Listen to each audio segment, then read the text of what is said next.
Welcome to another Night at the Round Table. I'm David Flora. I'm the host of the Blurry Photos podcast. What's up, boys? How are you tonight?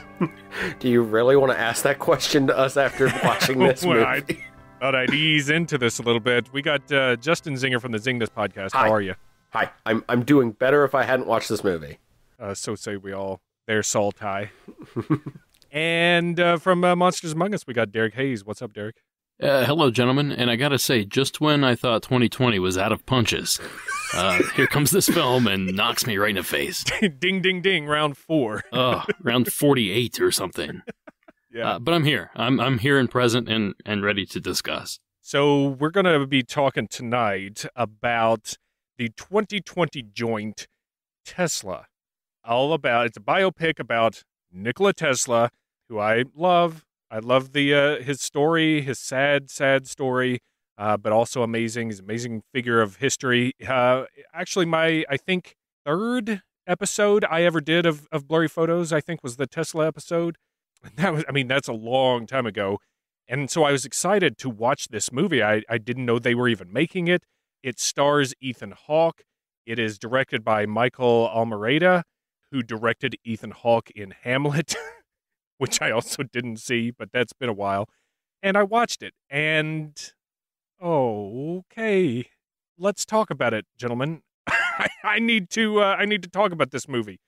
Let's get started. Derek, why don't you tell me about what you any preconceived thoughts you had going into this? Did you have anything that you were thinking this would be, or that you would be watching? Well, the fact that you picked it, I knew there was something odd about this film. I didn't know what it was going to be, but I knew there was a reason we were watching this. And I knew a lot about Tesla, or not a lot, but about as much as anybody else, I would say.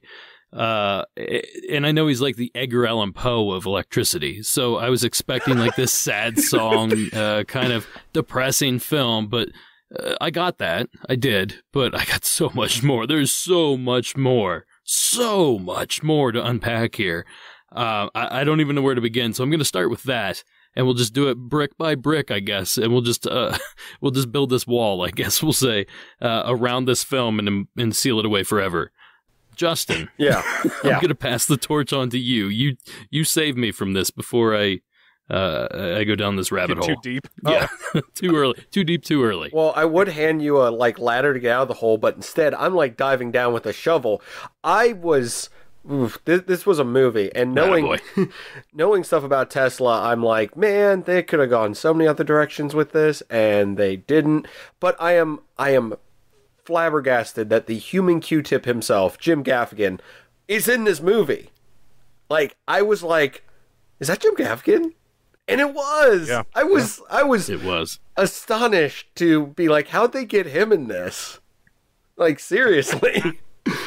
I was thinking, how did he get in this? Was the thought I was thinking, but he was actually pretty decent in it. I didn't think he was distracting or anything, and he certainly looked the part. He played, I can't think of his first name. George Westinghouse, yeah. And he had that facial hair. George Westinghouse did at some point. But I was like, oh, cool, Jim Gaffigan's in this. I can't think of a movie he's been in.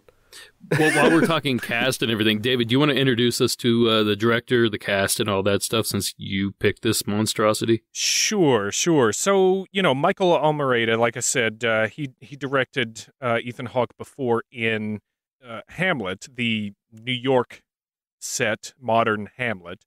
He also directed Cymbeline, which I believe also had Ethan Hawke in it. So he loves Ethan Hawke playing Shakespeare characters. And I get a sense that this dude has a stage background, right? Like, he's probably coming from doing a lot of theater. And what else he's directed an episode of Deadwood, it looks like. Oh, that's the episode where they got the iMac, right? For the bar. That's right. That was the episode of and they got the Lincoln convertible too. Showed up that day. Yeah. This will all make sense in like a half hour. They were Googling where to find, gold in the Deadwood area, and they just kept saying Google it over and over. So anyways, I don't know much about this director other than that. As far as the cast, like we said, Ethan Hawke, Eve Hewson plays the daughter of J.P. Morgan. And if you don't know Eve Hewson, you might, if I say she's the daughter of Bono, I was shocked to learn that myself.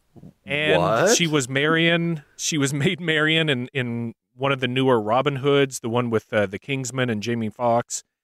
She was in Bridge of Spies, so she's been in some stuff lately. But yeah, daughter of Bono. She's so. really hard to recognize without the purple sunglasses. I found that when she's not wearing them, she just looks like everybody else. Yeah, that's some like Soviet era science. Bono was wearing them when she was conceived, so therefore she came out with them. They're just built in. Oh, that Robin Hood. Are you seeing her? No, I was like, I think I know which one you're talking about, but I wanted to confirm. It wasn't good. It wasn't. And then we've got, like you said, Jim Gaffigan was playing George Westinghouse, he was the guy who treated Tesla the best, really. Yeah. He helped him get going. And he did a pretty good job. Now, we'll say a little bit more about this later, but, and then Thomas Edison was played by Kyle McLaughlin, who also worked with the director in Hamlet. He played Claudius, I believe. You know who this is? He was Paul Atreides in Dune. Oh, no. I got another one, too. I got a deep cut as well. He was Cliff Vandercave in the Flintstones movie. Oh, sorry. How can I forget that one? Kyle McLaughlin? Yeah. Oh, yeah, he's from Twin Peaks. Isn't that crazy? Portlandia. Yeah, I love Kyle McLaughlin. He's one of those weirdos that, you know how I love weirdos. That's why I'm talking to you guys. Yeah. You know who I really liked in this film was who played J.P. Morgan, Aaron Rodgers. He was really good in that. What else has he been in? He plays for the Green Bay Packers. Oh, Derek, you took my this joke. dude looks exactly like Aaron Rodgers, mustache and all. Just if you happen to watch the film, don't. But if you happen to watch the film, just look at J.P. Morgan and tell me that guy doesn't look exactly like Aaron Rodgers. That's hilarious. I'm full of jokes tonight, guys. Oh boy, doing great. I mean, if we're watching things like this that get made, I think we have to be. So, of course, goes without saying by now, spoilers. We're going to be talking about this and picking it apart and giving some pretty solid opinions on this thing. But if you want to watch it, I'd say, I don't know. You know what? You do you. Listen to this and then watch it, or watch it and then come back and listen to this to try and hash out your thoughts. But I'm gonna say this now. If you want to make a drinking game out of inaccuracies or just weirdly done stuff, don't do that with this movie. You will die. I feel like we say that every time we do one of these episodes. I think that's why we got to do them. So it's our duty. This movie, I'll tell you what. Let me just get us started here with. I thought this was going to be a biopic of Tesla's life. I was really excited to watch it, and for about 20 minutes, it was. And then all of a sudden, the fourth wall is completely shattered, and they start talking to the camera, and then it's like, what are we watching? Is this a documentary? Is it a biopic? Is it some like senior college thesis? Thank you. Like, Thank you. Yes. Google commercial, perhaps? A Google commercial? Yeah. For me, it not only does it go off the rails, it like goes into the village, sits down at the pub, and gets a drink. It is amazingly derailed in this, like, after it's been established that it's a movie, in my opinion. Like, I thought I was still watching a movie, and then all of a sudden, they start talking to the camera, and Bono's daughter pulls up a laptop and is like, here's all the Google searches you can do on images of between Edison and Tesla. There's this many for Edison. In character. She's still in character. In character as J.P. Morgan's daughter. That's what got me. Like, if it was her, like, dressed in more like modern day clothes and having it be like something to where it's completely apart from her character, it would have been like, oh, okay. Yeah. But it's her narrating, talking to the camera in period clothing with a laptop. And a projector.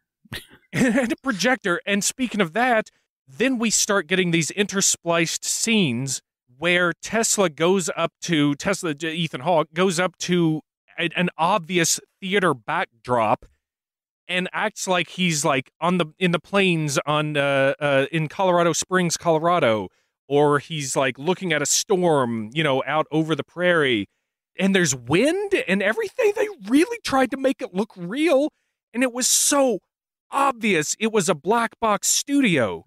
It's like a high school AV club level Yes. green screen that's going on here. And they're not trying to play it off as theater, which makes sense to me. But yeah, I guess maybe they are. But if they're adding the wind and all this, I don't know. The whole thing just didn't play. It didn't play. It was too, it was like a ping pong ball. It didn't have a trajectory. It was just all over the place. It's like, oh, let's do this, to the point where they're throwing iPhones into the film that's taking place in the 1880s. Okay, you're talking about the one scene with Edison and him at that restaurant, and he pulls out Edison has a cell phone randomly. Yeah, he's got an iPhone. He goes up to the bar and orders a Coke. He drinks it out of the glass and then pulls out of his triple-breasted jacket or whatever they wore back in the 1880s, pulls out his iPhone and just starts going to work. And this is in the film. Like, this isn't a mistake. This is part of the story. Like, there's just no linear line to it at all. Were they filming the actor just in between scenes? Like, I saw that and I'm like, wait. It happened, I guess, to my knowledge, it happened twice. And you guys, if there's another one I'm missing, remind me. But outside of the music, yeah, there was 2 music cues that played contemporary, well, sort of contemporary music. Right. But there were 2 times where it went back to the life of Tesla, it was an actual film.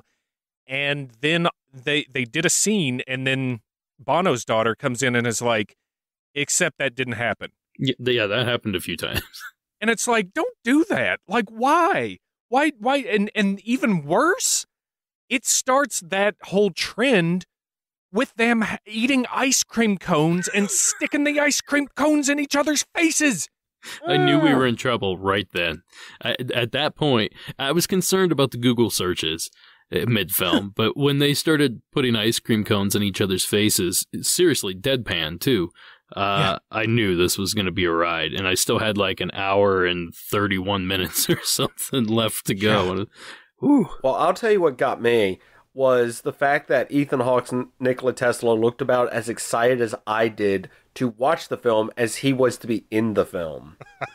That's 100% accurate. Let's talk about the performances then real quick before we go. I mean, the thing about this thing is it's making me bounce around like a ping pong ball. You have to, yeah. So what did you think of Ethan Hawke as Tesla? The most interesting whisper talker I've ever seen in a movie. What was the accent? I know Tesla's from Serbia, or what was it at the time? Not the accent that was in the movie. That's definitely a thing. My gosh. I don't know what that was. His buddy, who was also from Serbia, had a completely different accent than Tesla did. I'll tell you 2 things I know for sure. Ethan Hawke doesn't talk like that with that accent, and neither did Nikola Tesla. Yeah. I have no idea what he was trying. It was such a half accent. I don't think he half-assed tried it. I just think it was a weird choice that was not even close to being online, Yeah. Lack of direction, I would probably throw the blame at. When you make a decision like that, and if the director, producer, whoever's in charge sees it and is seeing that this isn't working, at that point you kind of have to pull the plug and start over. And I think they were maybe too far into it to, we can't reshoot 5-6 days worth just because Ethan Hawke was mumbling some strange accent. We gotta keep going with this. Yeah. That seemed to be the motto of this production. We're just gonna keep going regardless of whether or not we should. Jim Gaffigan, I thought, did okay with his part, but I do just to come on the heels of what you were saying, Derek. I think that direction was sorely lacking in this, or maybe it was over-directed. It just felt like they took a stage play and tried to make half of it a movie. Yeah. That's what it felt like to me. Yeah, I would agree with that completely. I haven't seen anything this jarring. This is away from the performances. This is more just the film itself. Since Westworld, that first episode of Westworld where you're like, oh, Western, I love Westerns. And then there's all these digital things showing up all of a sudden. Like, what the hell's going on? At least that makes sense, though. Feeling.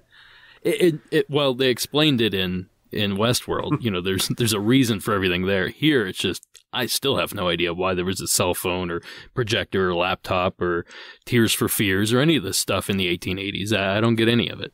So, interesting side note, and I don't know this off the top of my head. This is thanks to Wikipedia, so I am not taking credit for this. The director acquired a Hollywood agent on the strength of his spec script about Nikola Tesla. So this sounds like something... I mean, he had this spec script back... he's been active since 85. So... Jeez.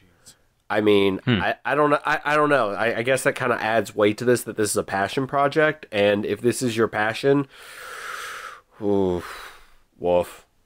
I'm all about taking chances. I really am, and being creative and trying different approaches. But for this one, it just didn't land for me. It was Tesla's too known of a character. He's not even that popular of a character, honestly. But people know who he is, especially now with Elon Musk and all this other stuff. To not give them the fair treatment, you know what I mean? Like, you can't. Yeah. It'd be like doing a Jesus biopic right now, and he's an Apple store salesman instead of a carpenter. Like, you can't. I guess that would probably be a movie. I'm sure there's a lot of people going, "Oh, I'd watch that," but it's just a weird. It's just too weird. That's the problem. It's too strange for me to get behind. Yeah, it's got so many different moving parts. They kind of really come in conflict with each other throughout the thing. And I'm with you, Derek. Like, I'm all for taking chances and trying something new. It did not work. It was like he had this idea to marry film, theater, and documentary all together into one piece. And it came out... High school science project, too. Like an awful Frankenstein, yeah. Yeah. Like, it just didn't work together this way. I think there's a idea there, but not for this. I'll piggyback on that, and I don't want to sound like a know-it-all, but I feel like there's a way they could have avoided this by, if they're going to use the cell phone, the computer, the technology angle, use it throughout the film. Don't use it 2 times, like, obscurely, and expect us to understand what's going on. You got to adopt that throughout the movie, or some sort of rhythm to it. Like, all the scenes that didn't happen the way that, what did she say? It didn't really happen this way. Maybe all of those scenes involve technology, but scenes that really took place were just plain old 1880s United States, or, you know, whatever the situation is. There's ways you could have done it where it wasn't so jarring, and unfortunately, I don't think they paid attention to that. Well, when I watched the trailer, because for some reason I was like, oh, I'll watch the trailer for this, so I kind of vaguely know what I'm in for. I still didn't know what I was in for. I thought, because in the trailer it actually shows them using the cell phone and, you know, the projector and everything, so I'm like, maybe it's some weird, like, it's Tesla, but there's modern day technology around somehow or something like that, like it's some storytelling thing. I'm like, but no, apparently it's just never truly explained and makes it off-putting and weird and other adjectives. Derek, you've got that trailer. I have the trailer queued up. Should we play it real quick? Let's do play the trailer. Little piece of it. Sure. Is nature a gigantic cat? No. Yes. And if so, who strokes its back? May I introduce the brilliant Nikola Tesla, the greatest inventor of the age. If you Google Nikola Tesla, you get 34 million results. This is where I started to worry. It's basically just 4 pictures. Beyond that, things get murky and more imaginative. How the lightsaber work? I forgot about that. Edison. Got a light? Got a light. Oh, Tesla. Didn't see you there before. I now have the pleasure of introducing you to a novel system of energy. Alternate currents. This will transform the way the world works. No sparks. It's perfect. Where have you been hiding? Alternating current is a waste of time. They took all the best scenes and put them in the trailer. They really did. You live in your head. Doesn't everyone? You lack funding. Mr. Tesla thinks I owe him money. What was it, $50,000? Yes. You want lemonade? Right. So that happened. You're right. Like, they took all the best stuff, especially, like, they took most of all the period piece stuff and put it in the trailer, and then they They mentioned a little bit about the Google, and then they showed the phone. It makes it compelling, right? If you didn't know what this was, you'd be like, "Oh, I want to see this movie about Nikola Tesla." Right? The trailer does a good job of making it look interesting, yeah. Yeah. Like, again, that kind of speaks to what I was talking about a little bit ago. If they would have adopted this theme throughout the film, I feel like people could have got on board with it a little more. And by the way, the reviews for this film are not good.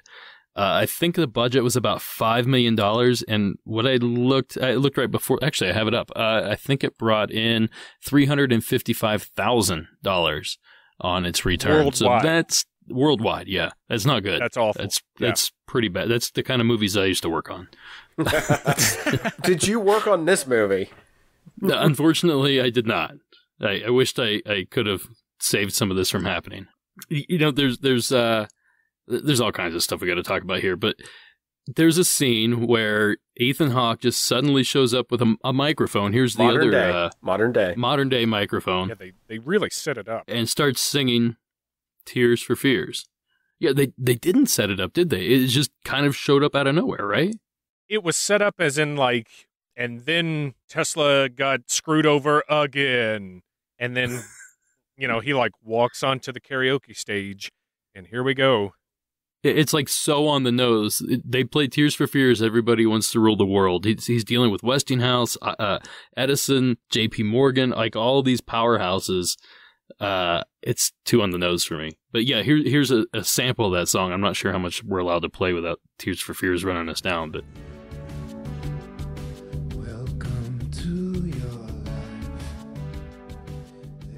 I think this was from the rap party.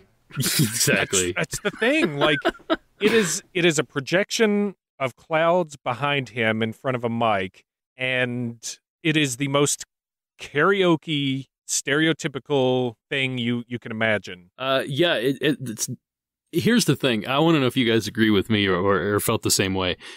There's about 10 to 15 seconds of Ethan Hawke with this microphone while the intro to Everybody Wants to Rule the World is playing. And he's not singing. He's just kind of standing there. Yep. And I'm Breathing thinking, heavy. is he going to be amazing? Or is he going to be terrible? Is he going to sing with a weird accent? Like, the suspense was killing me. What is he about to do here? And then I'm so disappointed where he starts mumble singing. That's what he's essentially sounding like. And oh my God, this is awful. Yeah. Did you guys think that? Did you have that curiosity thinking this might actually be a good performance, or did you know we were screwed? No. When that music started playing, I was like, I'm gone. I'm out. I was in the same boat. Like, by the time we got here, I'm like, is this not over yet? Why are we still here? What is going on? Help me.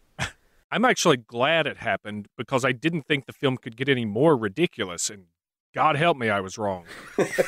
That's pretty amazing. I don't know, man. I think the film suffered from... Oh, okay, so let me say this. I thought that maybe the film got screwed over by COVID, and that's why it was this weird mishmash of how they did, like, a few actors in a black box with like scenes that were projected onto a backdrop because they couldn't get out to places to shoot, or it was a stage adaptation that they couldn't, wrap their heads around. But it wasn't. It was all choices. Yeah. I thought the exact same thing. I was watching this and I thought, oh man, here's a production that got cut down. Yeah. Because a lot of people don't know this, but most films, not all, but most films don't film in sequence. They'll film the last 10 seconds first. Or, it's just all out of order. It's just whatever works best for the budget, location, actor schedules, that sort of thing. So I thought maybe they shot half of this because the period stuff looked good. The wardrobe looked good. The locations looked good. There was no doubt about any of that stuff. Then we have these weird green screen moments, or it's not even green screen. It's like a projected background from like 35 millimeter or 8 millimeter or something. Yeah. And they would throw that in there, and I was thinking, well, this really doesn't apply. So they had to have run into some sort of production issues.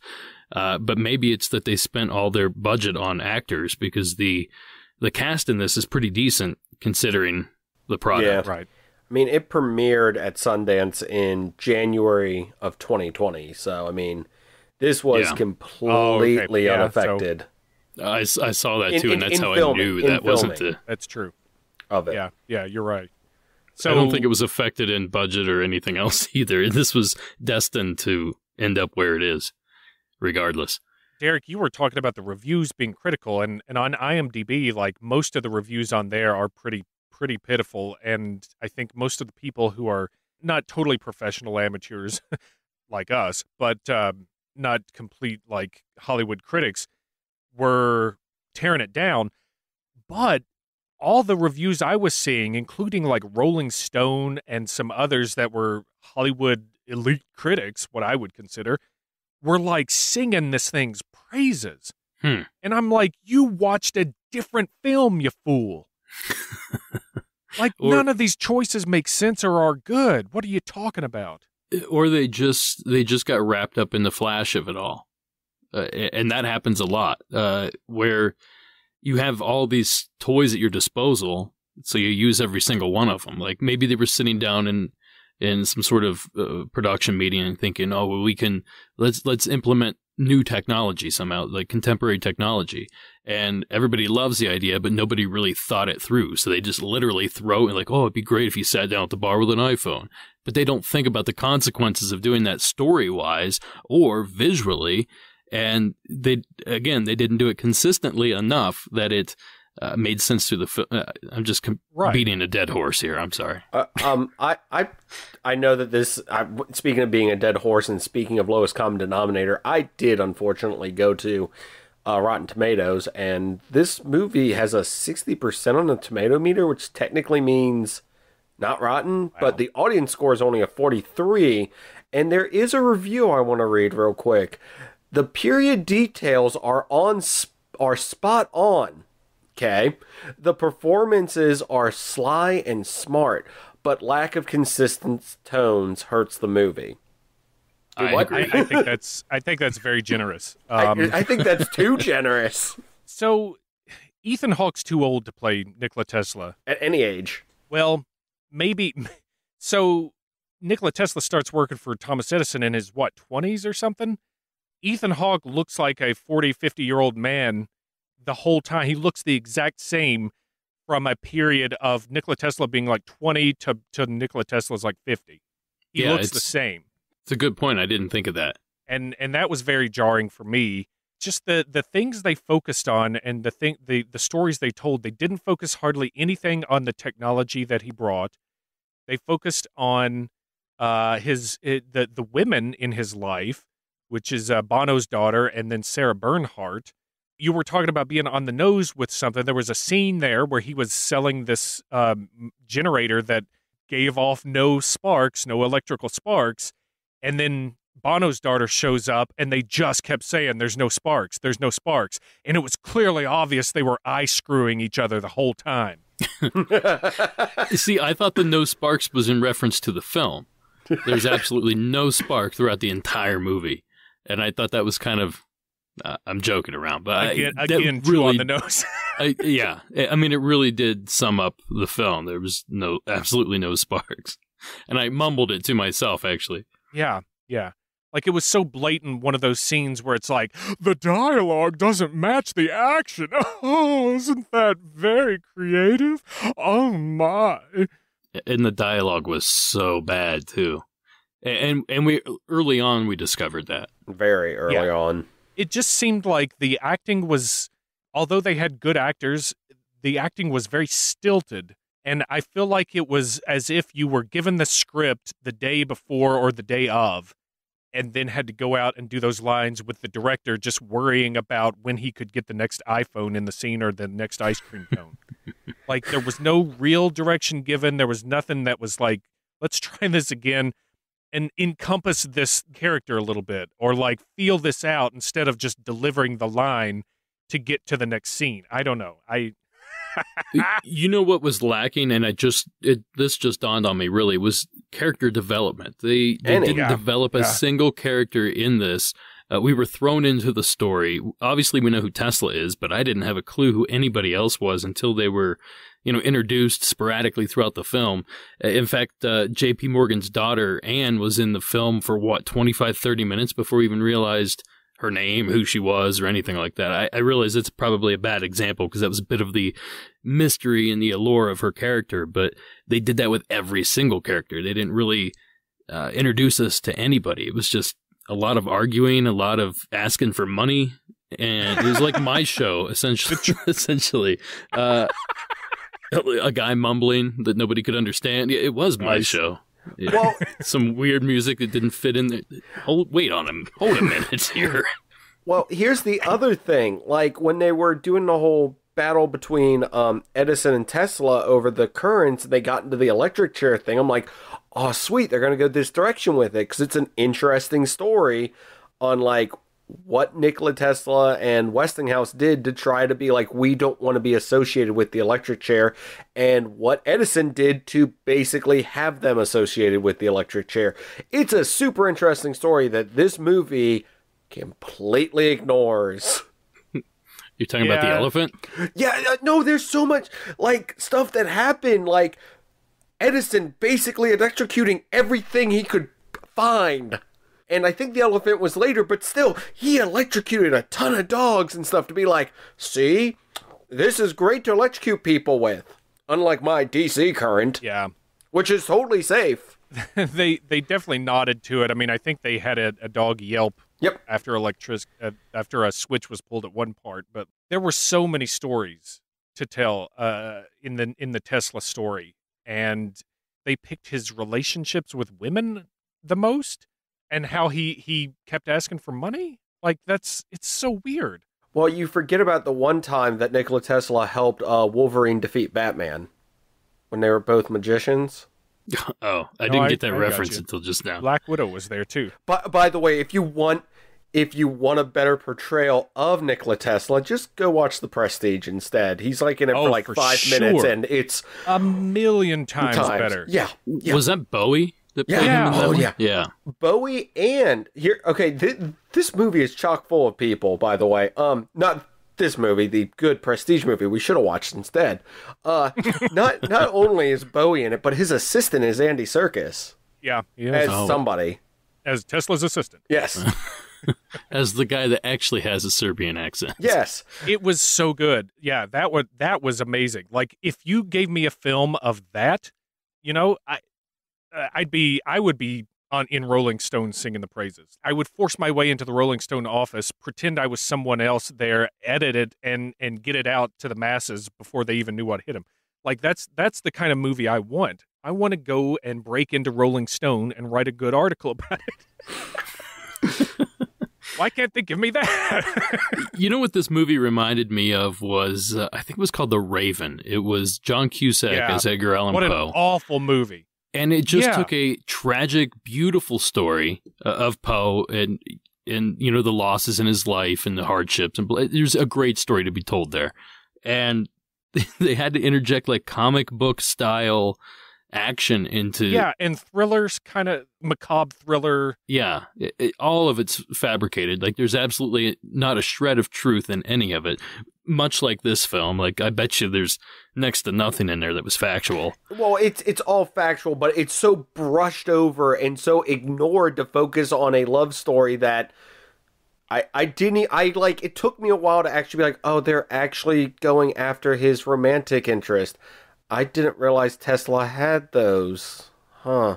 And that's the thing, like, he really didn't, because they, and going back to your character development take on it, Derek, it was so brushed over, like you guys said, with his OCD and the proclivities that he had, which included, they did it once in the movie where he was like, you're wearing pearls, I can't stand pearls. And then that was it.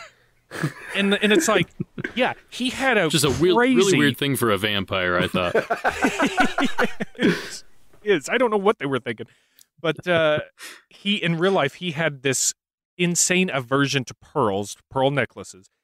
And he hated hair. He couldn't touch hair. He couldn't be around hair that much. So, like, they very slightly played up his OCD and some of the tics that he had, but they didn't develop it. They didn't explain it. They didn't say anything. It was just like, I'm roller skating through this mansion. Oh, you've got pearls on. I'm averted to pearls. What is this? That seems like it was improv. You know, I'm curious, what year were roller skates invented? We're gonna go with that as the common denominator. Yeah, you here. got a problem with that. I mean, you guys do know that the mustache wasn't invented until the 1910s, right? So that factual inaccuracy is in this movie. So were the ice cream cones in that scene that didn't happen. Yeah. Those are the ones you buy at like Ralph's or something. Well, but I guess you can't say that if they're having an iPhone in there. That's where we draw the line with the ice cream cones. Well, actually, David, that's a good question. Why wasn't your facial hair in this movie? Did not get the role? That was how they told you he was had an aversion to hair. Boy. You know, I look for weird things in films. I'm a big attention to detail kind of guy. So did you see the price tag on the bottom of the cup he was drinking out of? I did. Okay, yeah, good. Good. Thank God. And the bottle of Sparkletts water he had on the table. The scene where he had to present to an auditorium full of people for, I can't remember what it was, alternating current probably. I looked at every face in that crowd, and they all had like the stylized mustaches and the mutton chops. They looked the part. They did a really good job with a lot of that stuff. And so that makes it really disappointing that they didn't follow through with the rest of it. Or they followed through with a terrible plan, one or the other, in my opinion, a terrible plan. I just want a film about Nikola Tesla. That's all I want. You have it. It's called The Prestige. If I had 90 minutes of that, Justin, I would absolutely be completely satisfied and happy. Instead, we got this flaming pile of dog garbage. You know, you mentioned Sarah Bernhardt, who was I think she was a French actress, and yeah, she was like one of the most famous actresses of all time up until, you know, moving pictures. She's kind of a eccentric character anyway. She slept in a coffin. They mentioned that in the film, but she did sleep in a coffin. Later in life, actually had her leg amputated, and it was bought by Barnum and Bailey's. That sounds about right. Oh my God. And they put it on display in a jar of chlorophyll or what? Chloroform. Yeah, chlorophyll. Turned it real green. Or, you know, alcohol, whatever. So they put it in a jar of solution, and they took it on tour.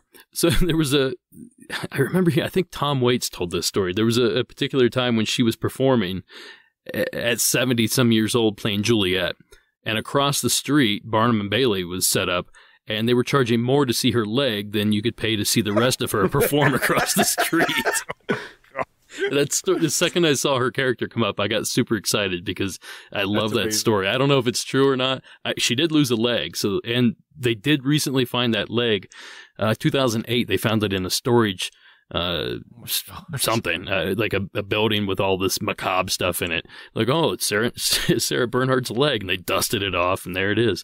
Man, she literally gave a piece of herself to the stage. She left it on the stage. Oh, she did. Well, she makes a joke about dying every night. Yeah. Yeah, they loved her death scenes. I love that. I love that an actor was playing at two different venues at the same time. Exactly. Oh, man. You guys, I just wanted to see a Nikola Tesla. Oh, he's got such an interesting story. And like you said, Derek, he's known. People know the name, but they don't know all the ins and outs. Like, we got nothing about the how he got over here with like 4 cents in his pocket or whatever, and we got nothing about how he ended up old in a New York hotel and loved a pigeon. None of this stuff. How he built the Warden Cliff in Jersey, but it didn't get finished because Morgan pulled the funding. We got a taste of that, but not in Colorado. Like, there's so much to his life that they stuff he invented, like radar, for instance, X-ray, death beams. Oh wait, he muttered. Sorry, he muttered about the death beams, and he also muttered about the aliens contacting him. So there's your close reference. He did think that Mars was trying to signal Earth, but they think it was probably Marconi's radio signals, which were new at the time, traveling across the ocean and that's what he was picking up. But yeah, he did think that Mars was trying to contact Earth. You know, the only thing more tragic than Tesla's story is this film. Like, it literally is. Like, the only thing that's worse. Can't deny it. Yeah. I mean, the guy had tough luck. Again, I'll parallel him to somebody like Edgar Allan Poe that just couldn't catch a break. But here we are, in Tesla's case, like 150 years later, talking about the dude to this day, and like we're excited about it. You know, I want to learn more about the guy. We all do. True. Hopefully, one of these days, people will recognize that thirst and deliver some factual information to us for once, and quit doing this stylized garbage. Yeah. These biopics. I watched the Queen biopic, was terrible, or the Freddie Mercury, that was bad. Just all these biopics lately are just atrocious. Rocket Man was interesting. I haven't seen that one yet. It wasn't terrible, but I feel like it focused on a very small part of Elton John's life. Like up until the part where he kind of like cleaned up and got his life on track, really, is what they showed. I felt the same way with the Queen biopic, that they kind of picked and choosed a lot of the story to tell, and a lot of it was super convenient, which is the case with a lot of these biopics where they have, well, we got 30 seconds to describe this 10-year portion of his life. What do we got? What's the one cliche moment that's going to sum up this period? And a lot of times they're forced to do that. I'm sure it's hard to write that for, 2 hours. For a 2-hour script, it's hard to fit in what you need, and then it's hard to get producers to get on board too, I'm sure. And then you have to have like iPads and stuff like that. You sold the advertising rights to it, so you got to work those into the film somehow. And then you realize halfway through, well, this film takes place in the 19th century, so this is going to be difficult, but we'll find a way. Figure it out. Not my problem. They did. Let's just put a stage backdrop and then just parade them in front of it. Maybe we'll throw some water on him and some wind, and it looks like he's at Niagara Falls. They had to make their budget any way they could. At a certain point, Jim Gaffigan just turns to us and goes, "Hot Pocket." And then you see the logo like fade at the bottom of the screen for a brief second. Made me real hungry. It's very effective. Not hungry enough for a Hot Pocket, but I was pretty hungry. Yeah, God, I'm not desperate. This film's sponsored by Steakums.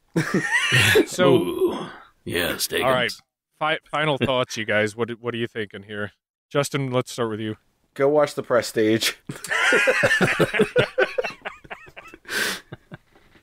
If you've made it to this point and you're still on the fence, just go watch The Prestige. It's Wolverine versus Batman. They're magicians. I was about to say the Scarlet Witch. No, Black Widow's in it. Michael Caine's in it. Alfred. Alfred's in it. Bowie's in it, and Andy Serkis. So Gollum's in it too. You've got plenty of other reasons to. I would say I don't think it's David, but I think it's literally Nikola Tesla and Gollum. Like, you could just tell me if Wolverine, Batman's, Black Widow, Alfred are in it, then Nikola Tesla's in that. Compared to this, yeah. Just go watch that instead. I feel it's more factually accurate at some point. Eric, what'd you think? Well, I'm going to go the opposite end of the spectrum and say this movie is so bat beep crazy that you have to go watch this. Even if you're just fast forwarding through, just look for the moments where they shoehorn in technology or where he's singing karaoke, or just skim through it. If you're bored late at night, you can't sleep or whatever. It's on Hulu. Go check it out. Trust me. Don't watch the whole thing. It's an hour and 43 minutes of your life you'll never get back. But mumbling. But if you skim through it, look some of these scenes that we're talking about, you'll get a kick out of it. Especially if you've listened to this podcast here, I think you'll enjoy at least parts of this. Yeah, I kind of tend to agree with you, Derek. I think this is kind of a sideshow thing. It's a freak show, like train wreck. It's a train wreck. You gotta. If you want to see how a movie can derail and just surprise you every time one of the train cars flips over, watch this. Like, this will do it for you, because you are taken out of your suspended disbelief. And Annie told me this, like, she watched it with me. She said this too. She was like, I think in the theater, if this were a play, we would have a better time with it and enjoy it more and believe it more, because there's this social contract of suspension of disbelief that's stronger in a theater than it is with a $5 million budget film that you're watching on your couch. And if you watch it, be prepared to be smacked in the face a few times with the different directions that they take. You're just going to be sitting there thinking the movie's going along just fine, and then all of a sudden Bono's daughter's talking to you about Google, and Ethan Hawke is singing karaoke for you. It's something, man. You really touched on something, though, in comparing it to like a stage play, because I when I lived in LA, I watched a lot of theater. I had a lot of friends that were actors, and they were always like, "Oh, come see my show," and you kind of have to. Yeah. So I saw a lot, and there was some really good stuff, and it was really imaginative, and they would do stuff like this where they would try to. I remember there was one we watched. It was called Sunny Day, I believe, and it was actually about the assassination of JFK, and it was prompted basically like a Manchurian Candidate, where the second Lee Harvey Oswald tasted Coke, he got his mind flipped and turned him into a killer. Coca-Cola. Oh, so it was a really decent play. I really enjoyed it, but it took some liberties with the story, if you know what I'm saying. Yeah. And you're able to suspend that belief because it's just people on a stage, with cardboard cutouts for desks and stuff like that. So you suspend all that belief, but in a film you expect a certain amount of reality that in this case wasn't delivered. And I think that's the hard pill for us to swallow, is that there was some reality and then there was some alternate universe that it was really hard for us to tell the difference between the two. Yeah. So question. No, I want to know with this play, did Lee Harvey Oswald Google Kennedy to figure out everything about him and why he had to kill him? Did he Googled the path he was going to drive through Dallas? Well, he had this little device and he punched a bunch of numbers and Ziggy told him exactly what he should do. Perfect. That's a joke for all you 80s babies out there. Nice. Or 90s babies, I guess. Jeez. Oh, boy. It's Quantum Leap, for those that don't know what I'm talking about. I'm barely able to get that reference. Like, it took me a minute. Oh, like, no, it took me as long as you did to get the Wolverine versus Batman thing. Well, we've dated ourselves, I guess. So, I don't know, maybe I have a different perspective because, I come from a theater background. That's how I trained as an actor, and I'm recognizing a lot of stuff that I saw in this film, as in the stilted ways they were delivering the lines, the weird black box backdrops, and how they tried to marry everything together. It just seemed like you guys are trying to put two opposite ends of the magnet together here, and it's just didn't work for me. And I just want a real Tesla movie at some point with someone who can do an accent. You know what it almost seems like is there was two units on this. There was a main unit and a secondary unit, and there was two different scripts, and they didn't. Yeah, there was no communication. Like one thought this was a period piece. Yeah, this was a straightforward period piece, and the other unit's like, oh yeah, the director said we can have all kinds of technology in this. So hey, throw me your iPhone, Gus, and what else you got over there? Oh, I got that microphone. Cue that thing up. Ethan, what do you want to sing? What's your favorite song, dude? What you got on your playlist right now, bro? What's on your Spotify, it just bro? Went wild. And then the editor's like, oh, no. What do I do with this? And he's just got a pile of footage. And then the costume designer is like special teams, which is like the best part of the team. Yeah. Never miss a field goal. That's where you win or lose games right there. They lost this one, but it looked good. They did a good job. I'm wondering what the cigar budget was on this film, too. Quite a few, yeah. Yep. Jeez. I mean, knowing that, though, knowing what if it was like coming from a stage show, they were all fake and they were like puffing out talcum powder or something. That's what we had to use on stage. Use cigarettes that puffed out like powder. Ugh. Anyway, hey, that's Tesla 2020 with Ethan Hawke and Bono's daughter. Hey, this isn't even the worst thing that happens this year, so yeah. Just consider it that way. I mean, this isn't even in the top 100, I don't think. Man, It's probably the perfect year to view this in, because any other year it would have just ruined it for me. It's not even the worst movie this year. I think Cats came out this year too, didn't it? No, man. no. Wait. And they're still talking about how bad that one was. Did we finally get the butthole version? Have we done a Butthole round table cut? on it yet, Justin? No, so obviously. Well, then we no. haven't got the. Is that your next pick, Cats, the butthole cut? I'll see if I can't pull some strings. Just like a cat. Cool. All right, gentlemen. Thanks for joining. Tell us real quick where we can find you and everything. You can find Monsters Among Us on Thursdays, basically anywhere you can find podcasts. And on Sundays, you can find me on television. Paranormal Caught on Camera, Travel Channel at 9 p.m. Eastern, 6 p.m. Pacific. Oh, wow. Yeah, Cats was barely in 2019, by the way, so it just squeaked by. Christmas, didn't it? Yeah. But you can find me not watching the Cats movie on my podcast, Zing This, where we talk about nerdy topics every week. And I hope I never... you know what? I'm going to make a episode about The Prestige, because, it's a better movie than this by far. Also, David, you're in timeout for a while for movies. I agree with Justin on this one. All right, I'll take 2 off. You're like 0 for 1,000 on this. What was your last one before this that was really bad? La Llorona, wasn't it? Oh, man. Yeah, and then the Bigfoot Hitler. No, that was me. Yeah. Was that me? Oh, that was you? it you? I thought it was that me. was David. That was 100% David. Yeah, that sounds like a me movie. It does. It does. I love how he brings us these artistical masterpieces that, like, everyone critically is like, they're amazing, and we're like, they're awful. That's true. Well, I can see how he gets fooled, though. I mean, Ethan Hawke, I can think, okay, well, maybe it's good, or Sam Elliott. Maybe this is a good movie. And then you see Jim Gaffigan, and you go,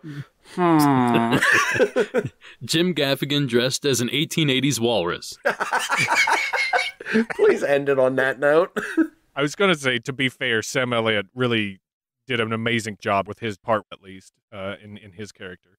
Not so much Ethan Hawke with Tesla. But who did a worse, better job? Yeah, exactly. And don't forget, you can find Blurry Photos, blurryphotos.org, and everywhere else if you search Blurry Photos Podcast. So, for Derek and Justin, I've been David. This has been Nights at the Round Table. Bye. Have a good night. Bye.